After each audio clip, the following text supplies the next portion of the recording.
Sir, सटाना नाका, Bagul colony के पास में गट नंबर 216/6 भावसार मंडप का जो डेकोरेटर्स गोडाउन था, उसको आग लगी थी। वो आग में जो मंडप की जो फोम की गादी आती है और जो बम्बू है और बाकी का जो कुछ मटेरियल है, पर्दा है, बाकी के सब मटेरियल है, तो उसको आग लगी थी। आग बहुत बड़े पैमाने पे थी, लगभग 12 से 15 फुट तक वो अंगार का जो फ्लेम है वो गया। वो फ्लेम जाने से आजू बाजू की रहीवास बिल्डिंग थी, वो रहीवास बिल्डिंग के सेकंड फ्लोर पर जो उन्होंने पानी की टंकी रखी थी, वो पानी की टंकी सुद्धा उजल गई है। तो अ, जहाँ पे आग लगी थी वहां पे जाने के लिए जो रास्ते हैं, वो काफी अतिक्रमित रास्ते हैं। वहां पे बहुत जद्दोजहद से अग्निशमन दल वहां पे पहुंचा है और वो काम किया है। अगर अग्निशमन विभाग वक्त पर नहीं आता तो बहुत बड़ी हानि हो जाती थी वो।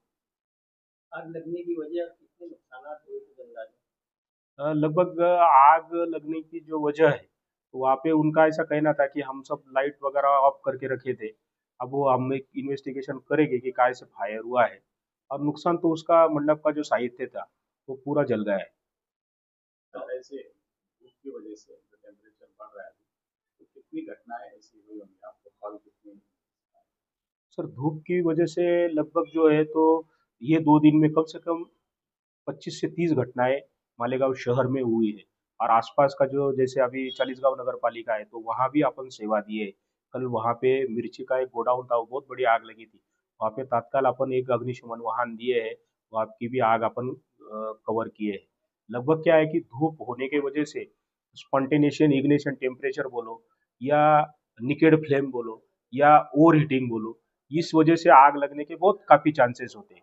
तो इसीलिए नागरिकों से मेरी विनती है कि अगर एखादा विद्युत उपकरण आप यूज कर रहे हैं तो उसके टेम्परेचर के बारे में भी आपने ख्याल रखना चाहिए। बहुत से जैसे एसी लगा के रखते हैं, रात रात भर एसी लगा के रखते हैं और फिर उससे कंप्रेसर ब्लास्ट होना या बाकी की चीजें उससे ओवर हीटिंग होके फायर होना, या आपकी घर की जो वायरिंग है वो नॉन आईएसआई मार्क की रखना, उससे भी आग लगने के चांसेस बहुत बड़े पैमाने पे हो जाते हैं।